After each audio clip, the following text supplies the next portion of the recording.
Well, thank you very much, and thank you to Miriam. Thank you. Before continuing, I also want to express our profound support to our entire nation for the victims of the evil and barbaric attack at the Naval Air Station in Pensacola, Florida. Our hearts break for the families who lost their precious loved ones in this atrocity, another atrocity. We send the urgent prayers of all Americans. During times of pain, Americans always stand together and never leave each other's side. We do best under pressure. Today, I'm here to talk about how peace-loving nations can work together to build a future of greater security, prosperity, and hope for our children and generations to come. I'd like to begin by saying how truly thrilled I am to become the President of the United States and to address the fastest-growing Jewish organization in the nation, the Israeli-American Council. Thank you. Great job. Now it's truly my honor to be here this evening to celebrate our progress, to deepen the incredible partnership between the United States and Israel, and it suffered very gravely in the last administration. I don't know if you know that. So many of you voted for people in the last administration. Someday you'll have to explain that to me, because I don't think they liked Israel too much. I'm sorry. I don't think they liked Israel too much. After 8 long years in which our alliance was undermined and neglected, I am happy to report that the United States-Israeli relationship is stronger now than ever before. America and Israel are woven together by history, heritage, and the hearts of our people. We share a love of freedom, democracy, religious liberty, the rule of law, and national sovereignty, and we share that. The story of Israel is a tale of triumph in the face of centuries of oppression and persecution.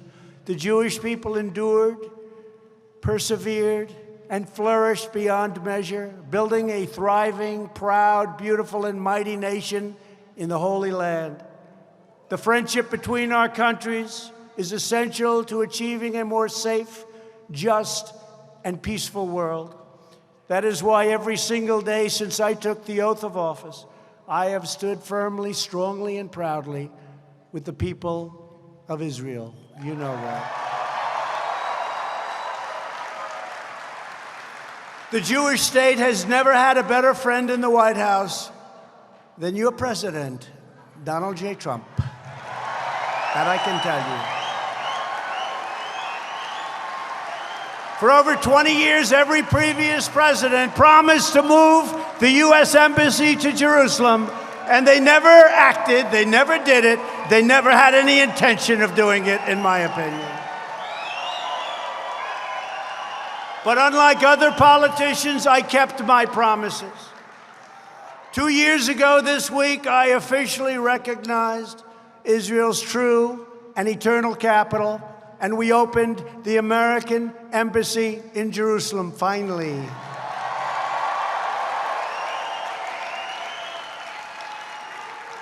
And you know, that's an interesting story, because David Friedman, do you know David Friedman, our great ambassador? Well, David was one of the most successful lawyers in New York, maybe the most successful lawyer in New York. But he loves Israel. He loves this country, but he loves Israel. And I called him, I know how much he feels about, you know, the heart. He'd go there all the time. I'd say, David, would you like to be the ambassador to Israel? You're giving up a lot. You're giving up one of the great practices in New York City.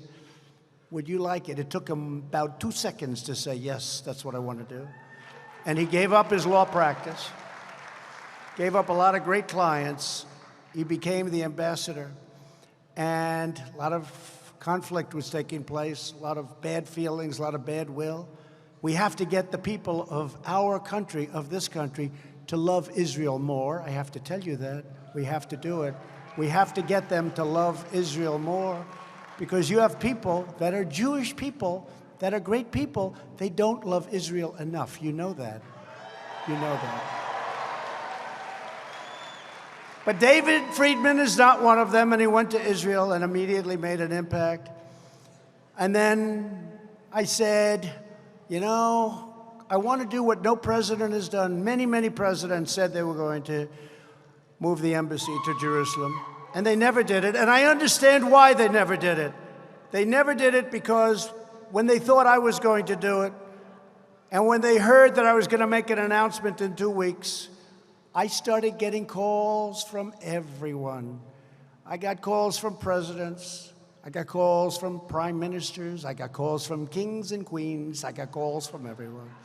Don't do it. Don't do it, please. Don't do it. It will be terrible if you do it. It will be horrible if you do it.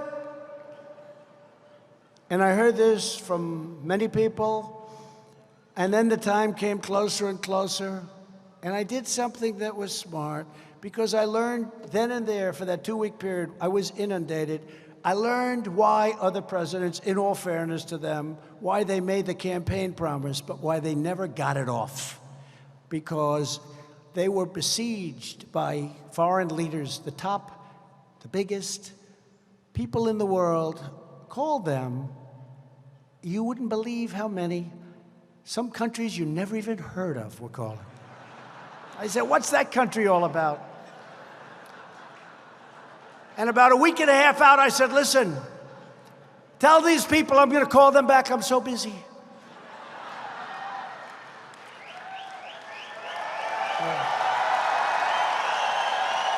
True. I said, tell them I'm going to call them back.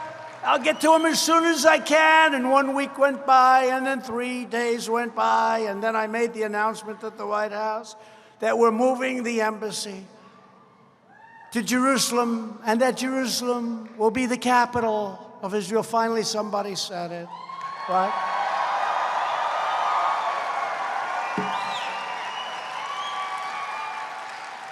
And it was a big deal, and it was great.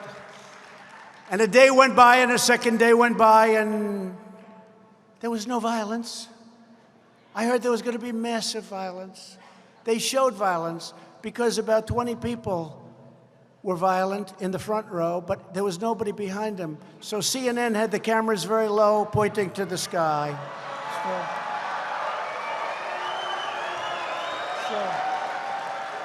They said massive crowds have gathered. Massive crowds. And I looked, I said, that's a strange angle. I've never seen that angle. It was like you had a cameraman sitting on the floor pointing up. But every once in a while you say, there's nobody behind the people in the front row. What's going on? And it was a con. It was fake news as usual. So these days went by, and then I made the phone calls, and I'd call up the kings, and I'd call up the queens, and I'd call up everybody, the presidents, the prime ministers. I'd say, hi, I'm sorry, I couldn't get back to you quickly, but what's up?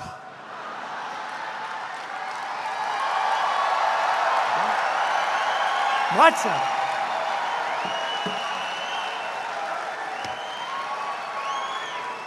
And they said,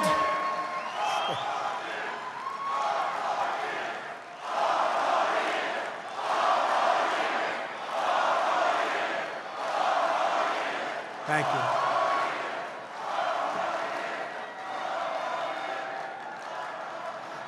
So I call, hi, King, what's up? What's happening? He said, I wanted to tell you I didn't like you doing that with Israel. Oh, man, I wish I called you back a little sooner. I'm sorry. Call the president. What's up, President? I wanted to tell you not to do that, sir, but you've done it.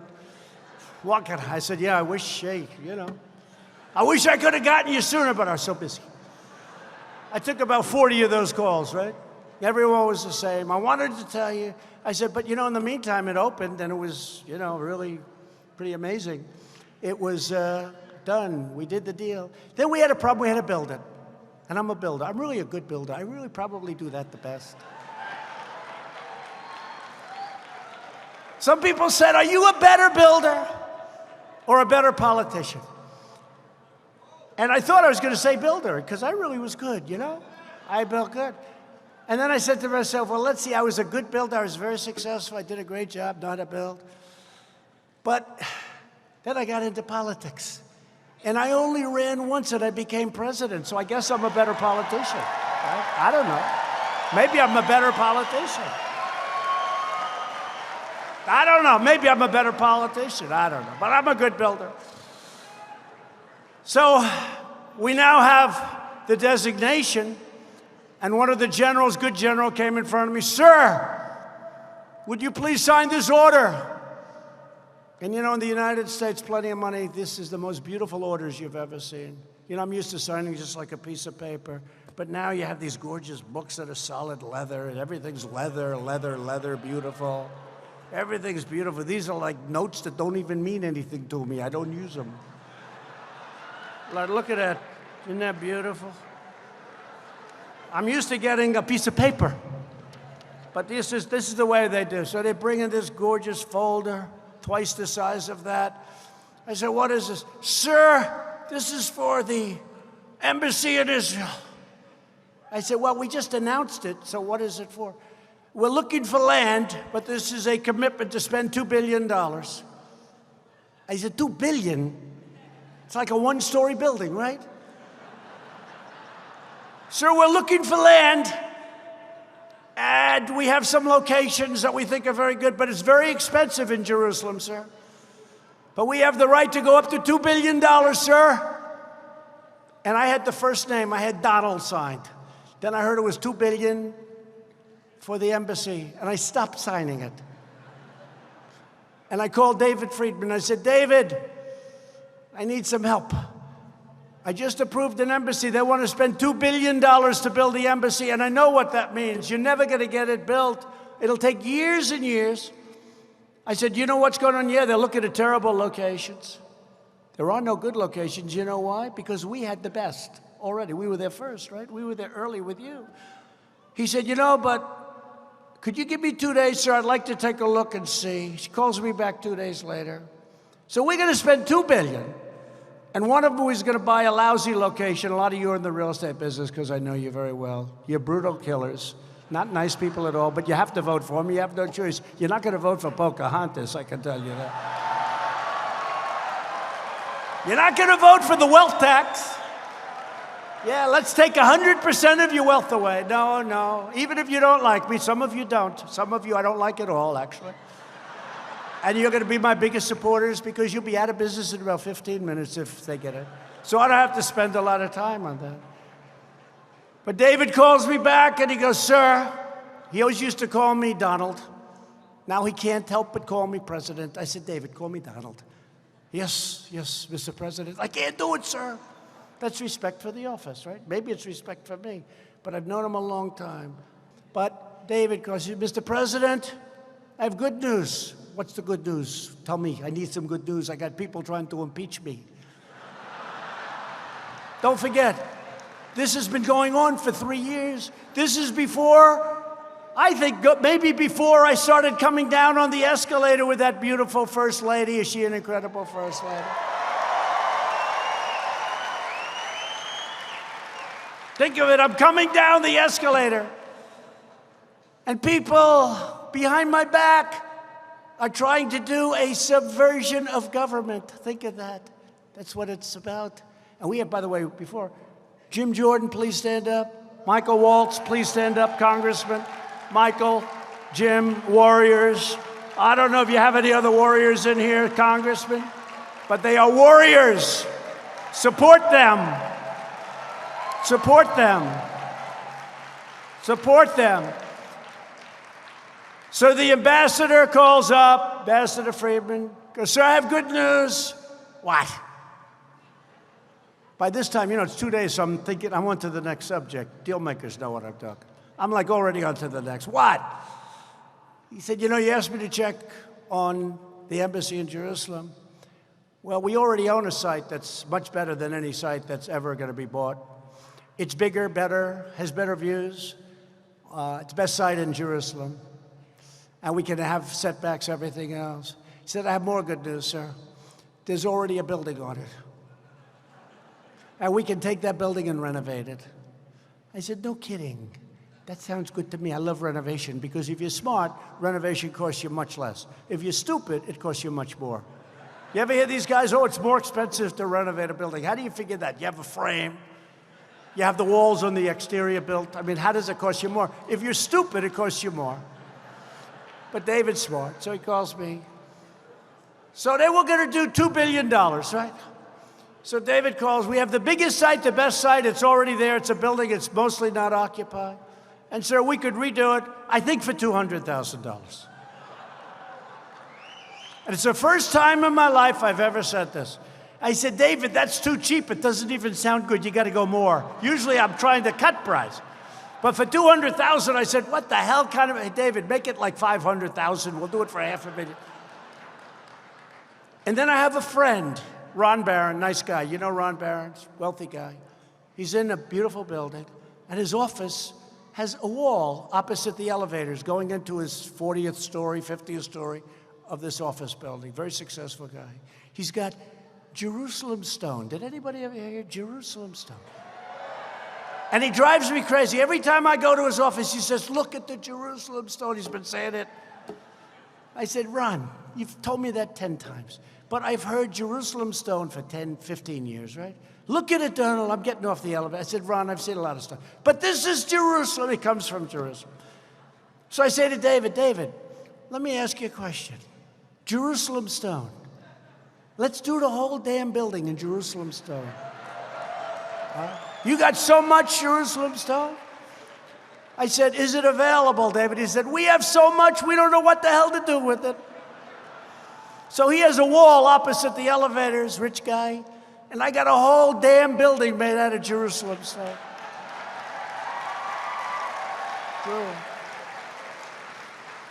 So the end of the story is this. I say, David, let's go. He calls me up in 3 months. He said, sir, the building's just about done. I said, good, how much? Less than $500,000. It's all Jerusalem stone. We have an opening. Now, but think of this, right? So we're going to spend $2 billion. It wouldn't be built, Sheldon, for 10 years, 50. Don't forget, at some point, whether it's 5 years from now, 9 years from now, 13 years from now, I'm doing this to drive the media crazy. Because a lot of them say, you know he's not leaving, don't you? One of these characters, these people are so stupid. One of them said, you know he's going to win, don't you? And you know, at the end of his second term, you know he's not leaving. He's not leaving. You know that. And I thought, he's a comedian. I thought he was kidding. He's for real. So now we have to start thinking about that because it's not a bad idea. No, but these people are going crazy always. When they all scream 4 more years, I always say, make it 12 years and you'll drive them crazy. 12 more years. But if I don't get the building built, it's never going to get built because you're going to have some guy like Obama or Crooked Hillary. By the way, could you imagine Crooked Hillary Clinton I'm telling you a story, what happened, right? We're going to spend billions to build this embassy, and we built it for less than $500,000 in a better location that we already own. We were there a long time ago, had it a long time. Could you imagine her saying, let's see if we can build it for $493,000 instead of $2 billion? Okay. Number one, it would have never been designated. It wouldn't have happened. So she wouldn't have to worry about building it because it would have never happened. But I am honored to say that we went there. We cut the ribbon. The building is totally gorgeous. Maybe someday you'll build a new one. I wouldn't advise it. I'd say fix it up and do a job. But you've got a beautiful embassy. It's in Jerusalem, and you have something that you've always wanted. It was a great, great day. And to support Israel's security, I've also recognized Israeli sovereignty over the Golan Heights. And that was another thing that was going to take. Every president said that also. Not with the same aptitude and not with the same strength of what they were saying about Jerusalem and the capital, but they were all talking about Golan Heights. It's been worked on for exactly 52 years. People would have summits over the Golan Heights. They'd fly in, they'd stay for 2 days, they'd negotiate, leaders of countries. For 52 years they'd do this. They'd have summits every 2-3 years, talk about the Golan Heights. I said to David, tell me about the Golan Heights in 30 seconds or less. He said, it's high, it's important, it's sovereign, it's security. I said, what do you think, David? He said, I think you could do it. I can't believe you're even asking me this question. Where did you come up with this idea? I said, I've been hearing about it for years. 52 years. And I get bing, and we did it. It was done. It was done.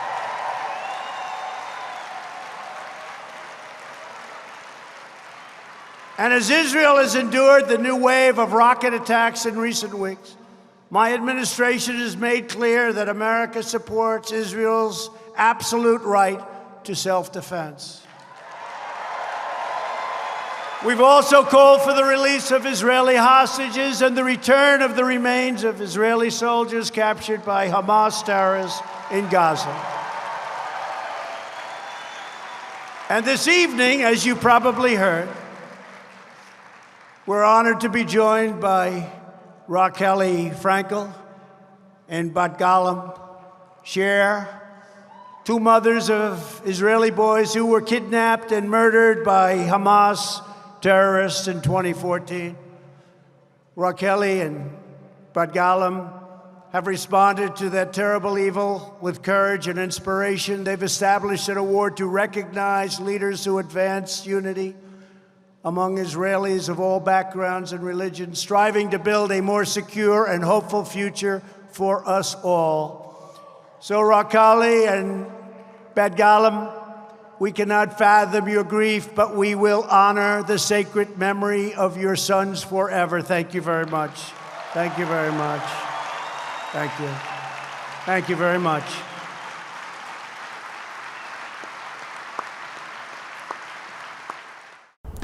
Welcome to the Vice President's home.